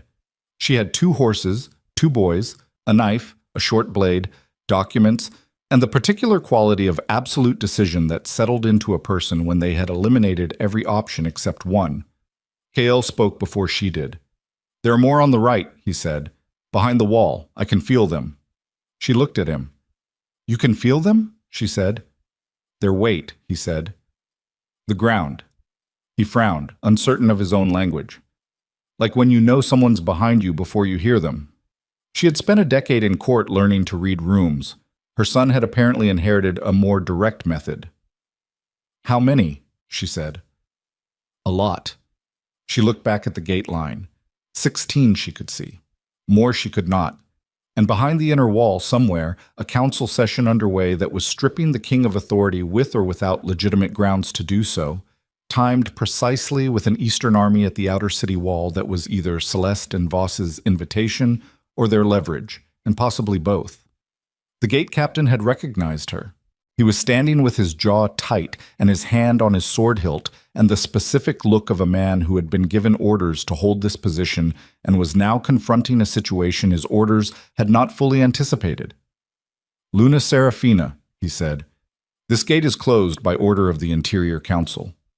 The Interior Council, she said, does not have authority over palace access under the Royal Charter's emergency provisions, which require, she paused, a 2/3 vote of the full council, including the king's appointed representatives, not a session convened by a single council chair. She held his eyes. You know this. He did know it. She watched it register in his face. The flicker of a man who had been told he was doing something legitimate and was now being offered evidence that he was not, and who was going to have to decide in the next several seconds which version of the situation he was going to commit to. My orders, he started. Your orders come from a man who has been redirecting Eastern border supply shipments to his personal holdings for 3 years, she said. She pulled the document packet from her coat and held it up, not offering it, displaying it. I have the ledger records and the transfer authorizations with signatures, including his. The gate line had gone very still. Step aside, she said. Quiet. Not a request. The captain's jaw worked. The hand on the sword hilt stayed but did not move toward draw. Around him, she watched the formation do what formations did when their certainty developed a fracture. Small movements, shifted weight, eyes that went from her to him and back. From inside the walls, distant but unmistakable, there was a sound. A deep, resonant crack. Not stone, not timber. Something else. The sound of pressure finding a release point. Kale's hands had started glowing. Not faint this time. Not the barely visible shimmer of a sleeping child's involuntary expression. Silver light, deliberate, pulsing slowly around both his hands with the specific quality of a power that had found its direction and was no longer uncertain about where it was pointing. The men in the gate line looked at him. She had expected fear, She had prepared for it, the way fear in armed men converted immediately into violence. What she saw instead was something older and harder to manage. The specific freeze of people in the presence of something they had been told existed only in the old records, confronting the gap between the page and the living fact of it. The captain stepped aside. He stepped aside and did not say anything, and the man next to him stepped aside too, and the movement went through the formation the way a current goes through water. Not dramatic, not loud, the simple physics of a thing finding the path that was already there. She rode through. The outer courtyard was chaos in the controlled form that preceded worse chaos. Palace staff moving in clusters with the direction of people executing contingency plans. Two groups of armed men in different uniforms, palace guard colors and council guard colors, occupying opposite sides of the yard with the tense separation of parties that had not yet committed to the confrontation they were clearly moving toward.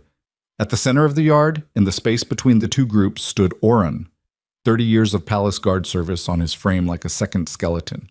The posture of a man who had built himself around institutional loyalty and was currently experiencing what happened when the institution developed contradictions.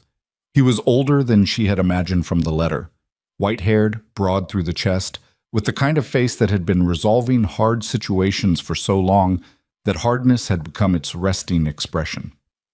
He saw her. Something in his face released like a knot being cut. "Luna," he said. "Oren." She dismounted. The boys stayed on the horses as she had instructed. "What's inside?" Council chamber locked from inside. Voss, 9 of his people, and 3 of the king's appointed counselors who went in voluntarily. They've been in there 2 hours. He moved his eyes to the boys briefly and then back with the discipline of a man who had decided his reaction could come later. "The king is in the throne room. Alone, last we knew. His personal guard was reassigned this morning on Voss's authority." "Celeste?" "Eastern wing." A pause. "She arrived 20 minutes ago with 6 of her own people. We don't know which direction she moves." Serafina looked at the inner gate to the throne room corridor, at the council chamber beyond it, at the eastern wing passage on the left. "The Eastern Army," she said. "What do you know?" "Commander Aldrich, 30-year man loyal to the old compact. He got no response to his reinforcement requests for 6 weeks. Oren's voice was flat and controlled. "He is not here as an invader.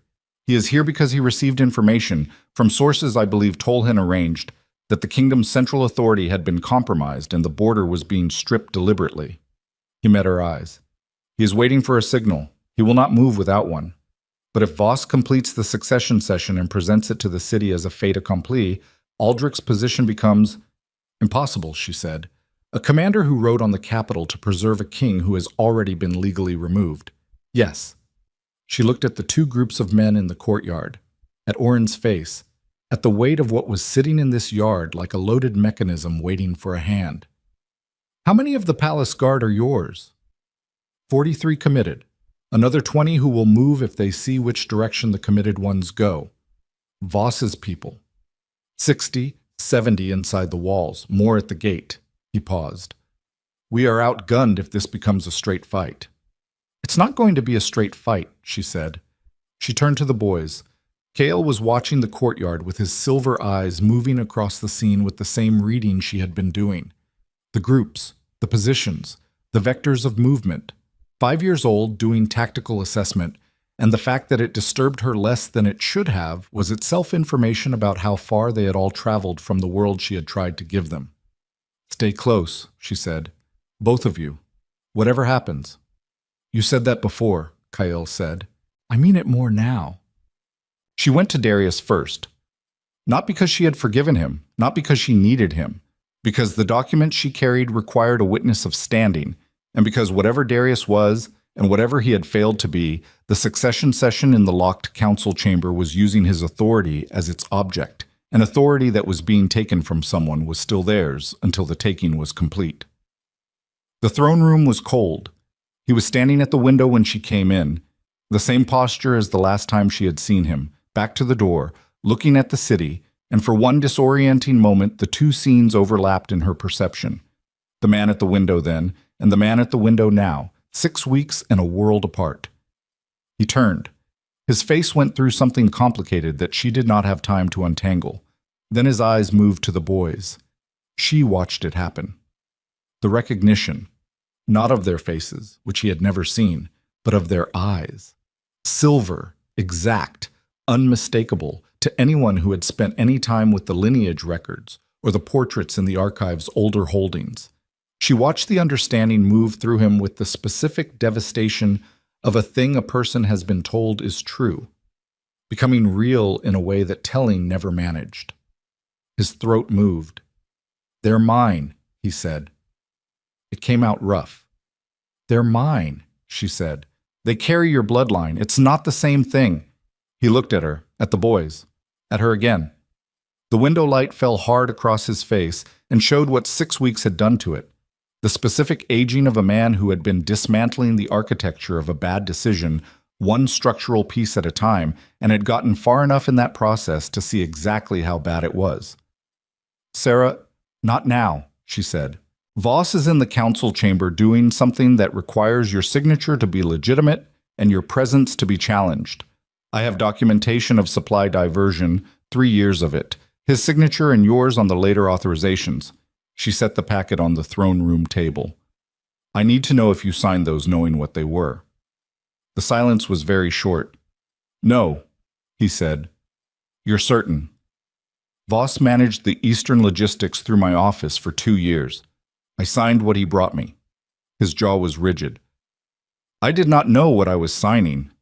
She looked at him for a moment with the specific assessment of a woman who had known this man for a decade and had learned his tells well enough to read the difference between the truth that cost nothing and the truth that cost everything. This was the second kind.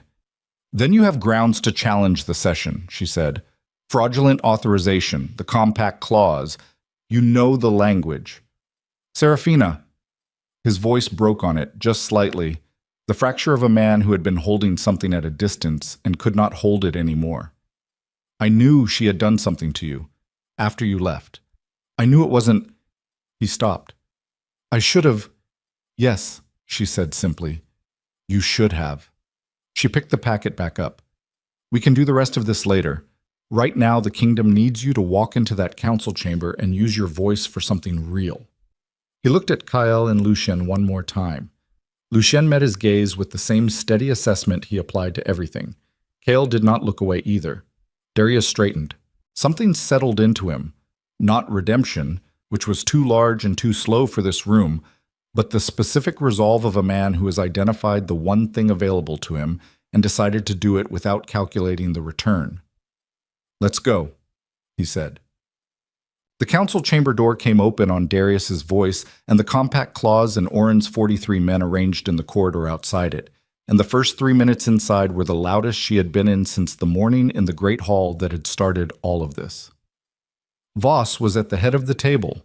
Serafina had built a picture of him from documents and second-hand accounts, and the architecture of damage a person leaves in institutional records, and the man in front of her matched the picture exactly. The kind of face that had never needed to be brutal because it had always had mechanisms to be brutal through. The kind of confidence that lived in systems rather than in itself. That confidence had a crack in it now. She put the documents on the table. She did not say much. She let the records speak in the language that mattered in a room full of council members.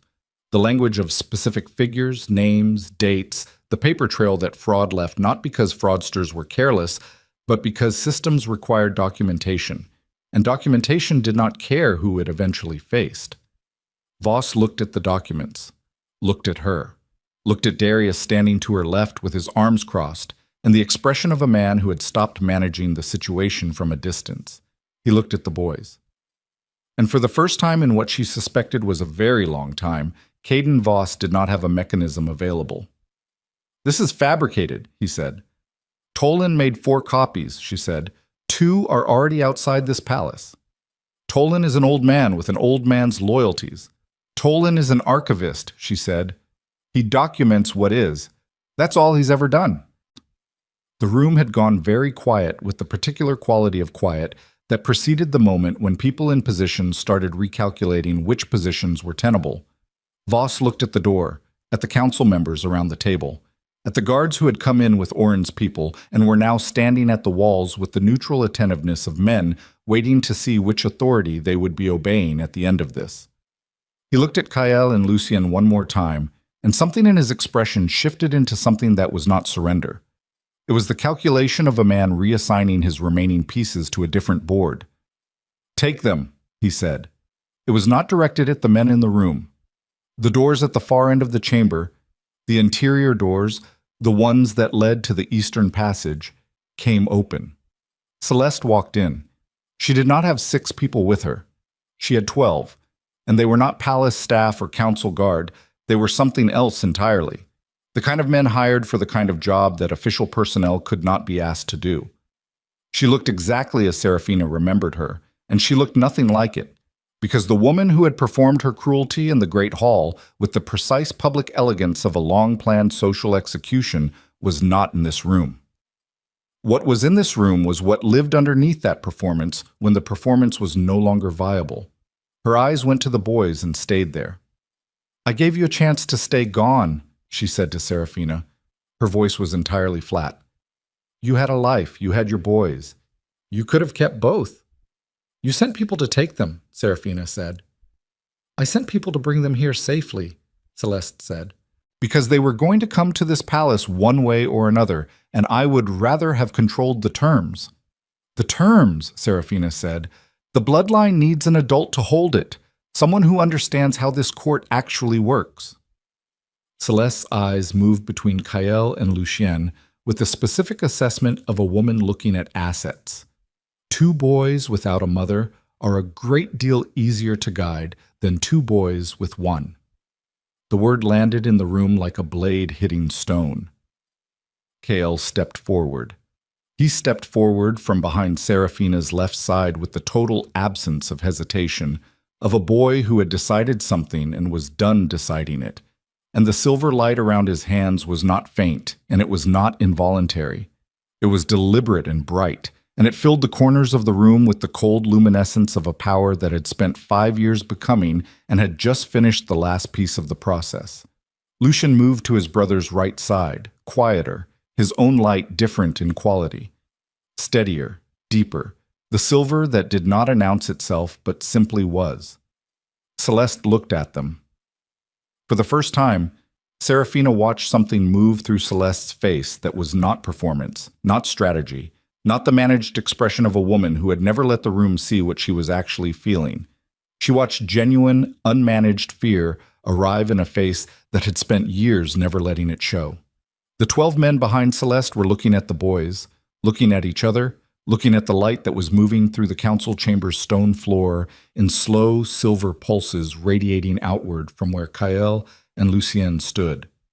Serafina looked at her sons. She looked at what they were.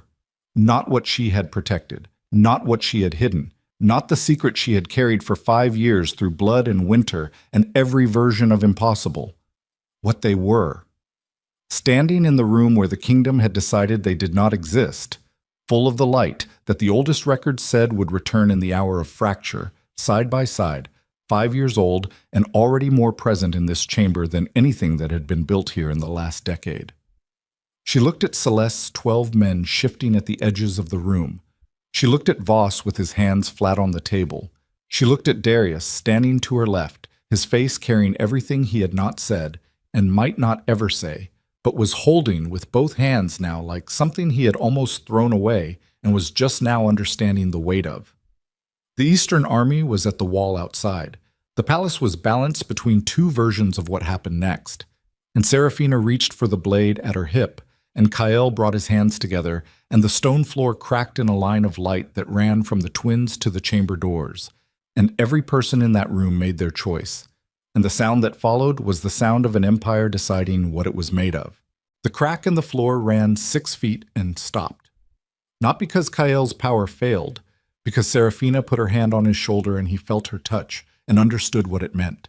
Not yet, not this way, not with 12 men standing in a room where the boys were the closest bodies to whatever came next. He pulled the light back. It did not go easily.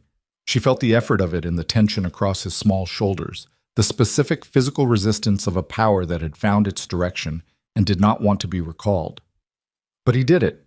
He drew it back into himself with the discipline of a boy who had learned, in a cabin in the north with an axe too large for his hands, that wanting to do a thing and choosing to do a thing were different muscles, and both required development. Lucien had not moved. He stood at his brother's right with his light steady and contained, watching Celeste's 12 men with the patience of a boy who had decided to let the room show him what it was going to do before he responded to it. The room showed him. 3 of the 12 moved first, the ones nearest the eastern door, the ones whose calculation had completed fastest in the specific direction of self-preservation over assignment. They went through the door they had come in, and the sound of their boots in the corridor diminished, and the 9 who remained looked at each other with the fractured attention of men whose formation had just lost its coherence. Oren's people were at the walls. The 9 men looked at the 43 palace guards and did the arithmetic that the 3 who had left had already done. They put their weapons down. Celeste watched them do it. She stood in the center of the chamber with her hands at her sides, and her face doing something that Serafina had never seen it do in 10 years of watching. Nothing. Not performance, not management, not the layered presentation of a woman who had built her entire operational existence on the gap between what she showed and what she intended. Just the face underneath, which was tired and afraid, and more human than anything Celeste Ravenwood had ever allowed a room to see. Voss was already at the door. He was not running. He moved with the controlled urgency of a man who had decided that the council chamber was no longer a viable position and had identified a different one, which was either the palace's eastern exit or the specific kind of mistake that men made when they had spent so long operating through systems that they forgot what it looked like when the system stopped working. Oren said, "Voss." One word. The voice of 30 years. Voss stopped. He turned and looked at Oren, and then at Serafina, and then at the documents on the table, and the calculation that had sustained him for 3 years finished running and arrived at its conclusion in his face with the blunt clarity of a man who has just watched the architecture of a long project come down. "It's over," Darius said from his position at Serafina's left. He said it without triumph, without the particular satisfaction that men sometimes allowed themselves at the conclusion of a confrontation they had won. He said it the way a person says something that is simply true and has been true for a while and has just finished being deniable. Voss sat back down. The next 4 hours were institutional. This was the part that no one told stories about.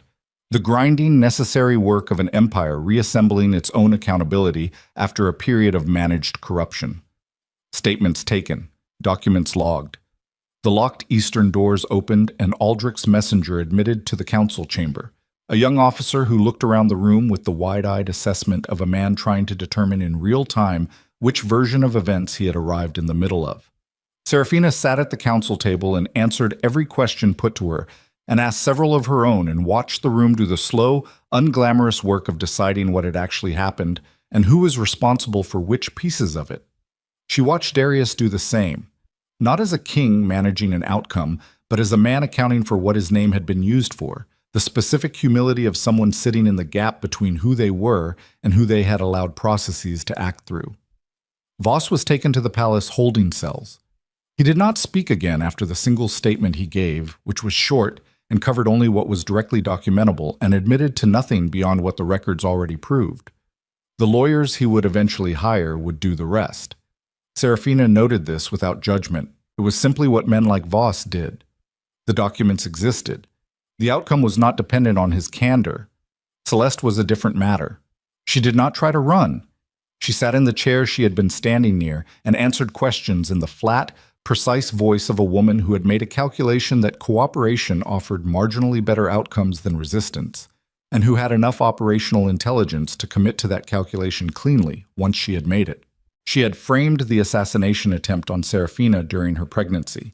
She confirmed it without being asked, in the middle of an answer about the supply diversions, as though including it in the accounting was simply the efficient approach. She named the man she had paid. She described the mechanism. She delivered the information with the same register she had used for the logistics data: factual, sourced, attributable. Serafina listened to it without moving. The room was very quiet when Celeste finished that portion of the account. She had known. She had known for 5 years that someone inside the palace had sent the man who opened her side in the 4th month of her pregnancy, and she had run the list of candidates, and Celeste had always been on it, near the top, and the confirmation of the thing she had already known did not hit her the way she would have expected. What it hit her with was exhaustion. The specific bone-deep exhaustion of a woman who had been carrying a vigilance so long it had become indistinguishable from her own nervous system, and who was now, for the first time in 5 years, in a room where she did not need to carry it. The exhaustion was not weakness. She understood that. It was the body's accounting for what it had cost to keep going through everything it had kept going through, and it deserved its acknowledgement the same way the 60 seconds of grief in the Eastern Corridor had deserved its acknowledgement, given its time, and then set aside, because there was still work. She turned to the young officer from Aldrich's army. "Tell Commander Aldrich that the Interior Council's emergency session has been invalidated on grounds of fraudulent authorization," she said. "The Palace Authority is intact. The eastern border reinforcements he requested are approved effective immediately." She paused. "Tell him I said the kingdom heard him. It just took longer than it should have." The young officer looked at her, then at the boys who were sitting against the far wall of the chamber on a bench that Oran had placed for them, Kael with his arms crossed and his silver eyes moving around the room in continuous assessment. Lucien with his head resting back against the stone and his eyes half closed in the deceptive stillness of a boy who was paying full attention and did not need to perform the fact. The officer inclined his head. He left. The boys fell asleep at the council table at the 7th bell. Kael went first, his head tipping sideways until it found Seraphina's shoulder, the absolute physical trust of a child whose body had simply decided it was done regardless of what was happening around it. Lucien lasted another 20 minutes, his eyes closing slowly with the reluctance of a boy who did not like not being aware, before exhaustion overruled will, and he was simply asleep, his hands still on the table in front of him, fingers loose. She sat between them while the administrative work continued around her and did not move. She looked at their faces, at the identical architecture of them. The jaw, the brow, the slightly too serious mouths that both of them had, which came from her side of the bloodline and had been on her own face in childhood photographs she barely remembered. At the silver eyes closed now, the remarkable and ancient and apparently history-altering eyes that had cracked a cabin wall and lit a council chamber floor and stopped 12 hired men in their tracks. Currently just the closed eyes of 2 exhausted children who had ridden 9 days and fought a road ambush, and walked through a palace gate and stood in a chamber full of adults making terrible decisions about power. She thought about what Marin had said, the morning she had left the cabin the first time years ago, that Kael arrived in the world already angry and that Lucien arrived already watching, and that she had understood even then that she was looking at 2 different kinds of the same necessary thing. The world broke and the world repaired. Force and restoration. The capacity to fracture what needed fracturing and the capacity to hold what needed holding. She had not fully understood, when she was running for her life in a northern forest with an unborn pregnancy and a wound sewn shut with fishing wire, that she was carrying both. She understood it now. Darius found her in the east courtyard at mid-morning the next day. She was sitting on the flat stone bench near the old fountain, which had been turned off for the winter and sat dry and cold, its basin holding 2 inches of standing water gone gray with age. The boys were inside with Orin, who had taken on their supervision with the specific dedication of a man who had spent 30 years waiting to do something that mattered and had found it. She had heard Kael arguing with him about sword practice and Lucien asking questions about the palace's water system, and had decided that the courtyard required her presence more than the conversation did. Darius sat down on the other end of the bench. He was not wearing the crown. She noticed it with the peripheral attention of someone who had spent a decade reading the details of a person's presentation and still read them automatically. He was dressed plainly, the working clothes of a man who had not decided yet what kind of day he was having, and his face in the cold morning light looked like what it was. A man in his 40s who had been through something that had stripped several layers of insulation off whatever lived underneath.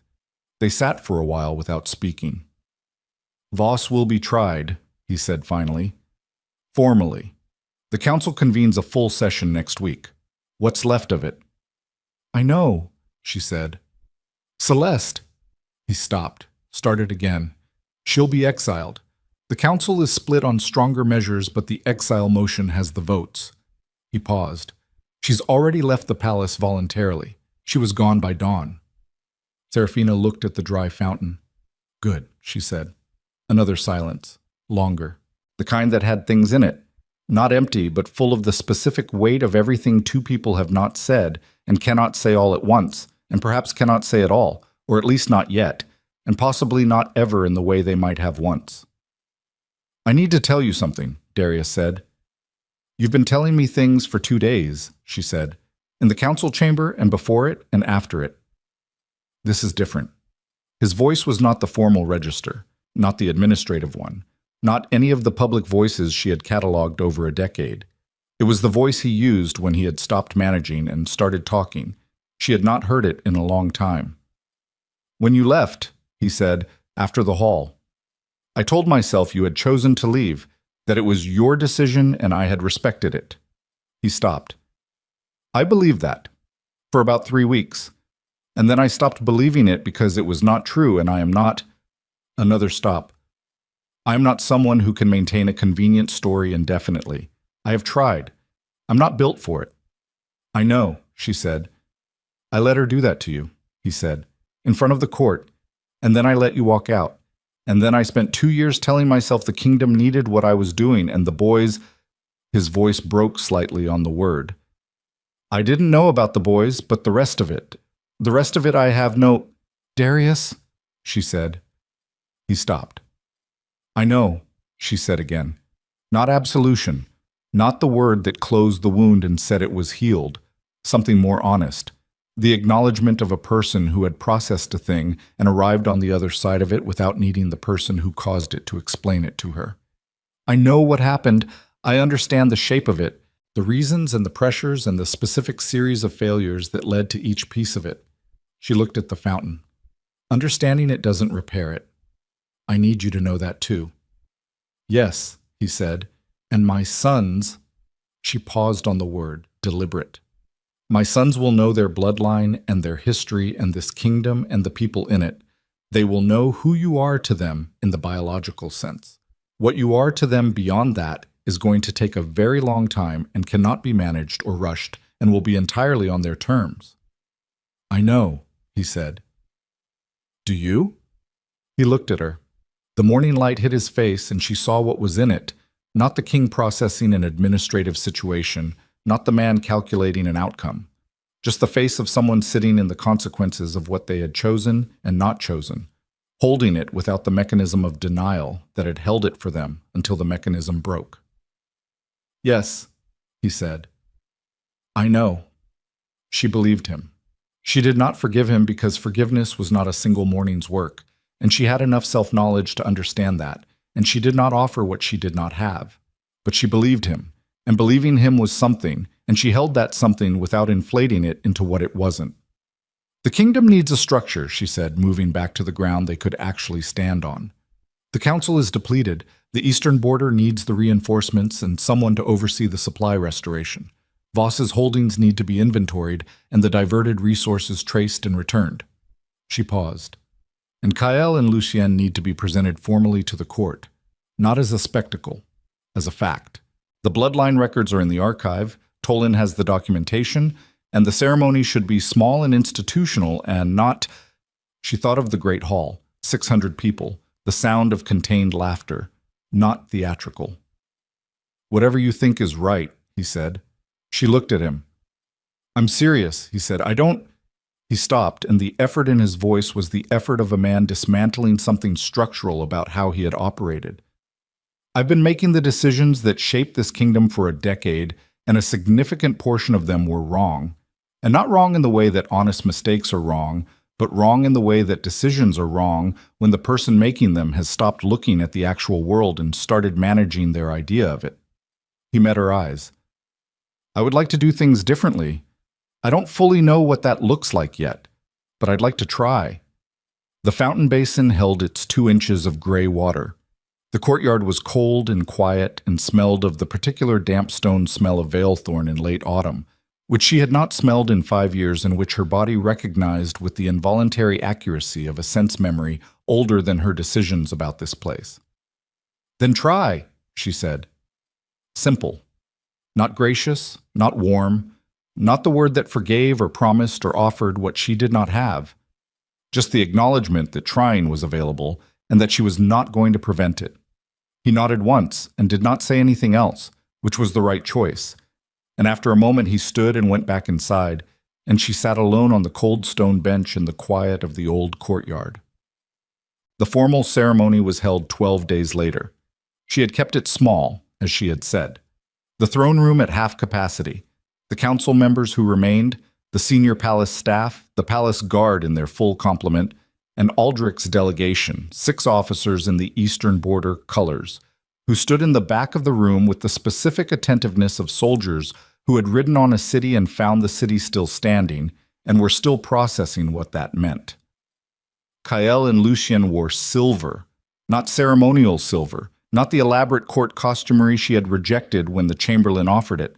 Plain silver gray wool, well made, the kind of clothes that said quality without saying performance. They stood side by side at the front of the room and did not fidget, which she suspected cost Kael something considerable. Tolan read the bloodline record. He read it the way he did everything, without inflection, without theater, in the voice of a man who had spent 40 years understanding that the documents did not require embellishment because they were already true. The lineage, the silver eye marker, the maternal line of descent, the prophecy text, which in the cold daylight of a formal reading sounded less like mysticism and more like what it had always been, a pattern recognition, the accumulated wisdom of people who had seen this bloodline before and documented what it did. When he finished, the room was quiet. Oren moved first. He crossed to the front of the room and went to one knee in front of Kael and Lucien with the deliberateness of a man who had been waiting 30 years for a reason to do something and had found it. And the sound of his armor settling as he knelt was the only sound in the room. The palace guard followed, not because they had been ordered to. She watched the movement go through the room the way it had gone through the gate formation, the organic spread of a decision that was already made, that had simply been waiting for someone to make it visible. The guards, the staff, the council members who were left, Aldrich's 6 officers in the back. One by one, and then in clusters, the room went to one knee. Darius last. He did not do it as a king deferring to a political reality. She watched his face as he knelt, and it was the face of a man doing something that cost him nothing because he had already paid the cost somewhere earlier and privately, and what was left was simply the true thing, the accurate expression of a changed account. Kael looked at her. She looked back at him. She watched him process it. The room, the kneeling, the weight of what was being acknowledged and what it meant and what it would continue to mean past this morning, past this year, past the version of himself that was 5 years old and had cracked a cabin wall when he was frightened. She watched him look at Lucien, the check-in that passed between them in the language they had developed in the north, wordless and constant, the specific communication of 2 people who had been each other's closest world for all of their conscious lives. Lucien gave him the faintest nod. Kael straightened his spine. He stood before the kneeling room with the silver banner light falling across his face and his brother at his right side. And he looked at it all with the eyes of a boy who had been born to something and had spent 5 years becoming it, without knowing the name for what he was becoming. And Serafina watched her son look at his kingdom and understand for the first time with his full self that it was his. Later, after the court had dispersed and the evening had settled into the palace's cold quiet, she found Lucien in the archive. He was sitting at Tolan's reading table with one of the lineage volumes open in front of him, working through the old script with the focused patience of a boy who had decided that he needed to be able to read this himself and had not asked permission or announced his intention, simply located the book and started. Tolan was at his desk. He did not look up when she came in. She sat down across from Lucien and watched him trace a line of the old script with his finger, lips moving slightly as he worked out the sounds. "You can read the old form?" she said. "Some of it," he said. "Aunt Marin had a primer. I practiced." He turned a page. "Mom." "Yes." He looked up from the book. His silver eyes in the lamplight had the particular quality she had spent 5 years looking at and still had not found the right word for. The quality of a person who saw things steadily, without the urgency of wanting them to be different than they were. "Did it go the way you thought it would?" he said. She considered the question honestly. She thought about the archive and the roadblock, and 10 days on a hard road, and a council chamber full of armed men, and the sound of a floor cracking, and the long administrative work of an empire choosing to account for itself. She thought about the cold bench in the east courtyard, and what she had and had not said to the man sitting on the other end of it.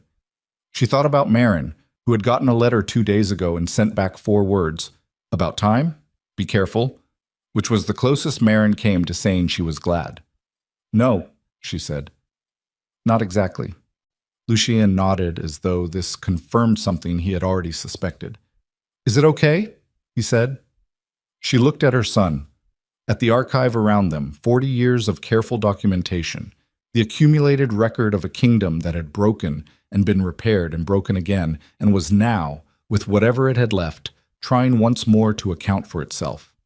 She looked at what she had, not what she had imagined, not the life she had tried to give her sons before the world changed the terms, but the actual thing in front of her, the boys she had kept alive, the walls she was sitting inside, the work that was not finished and would not be finished, but was hers, and was real. "It will be," she said. Lucien held her gaze for a moment with the ancient steadiness of those silver eyes, and then he nodded once, satisfied, and went back to the book. Tolan turned a page at his desk. The archive held its particular heavy quiet. Outside, Vilethorn moved through its evening, the market roads thinning, the river carrying its gray light toward the lower city, the eastern wall lit with Aldrich's campfires, the silver banners that Orin had raised at dawn still moving in the cold wind above the palace towers, visible from the lower city, visible from the northern road, visible from a long way away. The woman who had been called barren in front of 600 people sat in a room full of the oldest records of her son's bloodline and let the evening settle around her and did not need anyone to define what she had become. She already knew.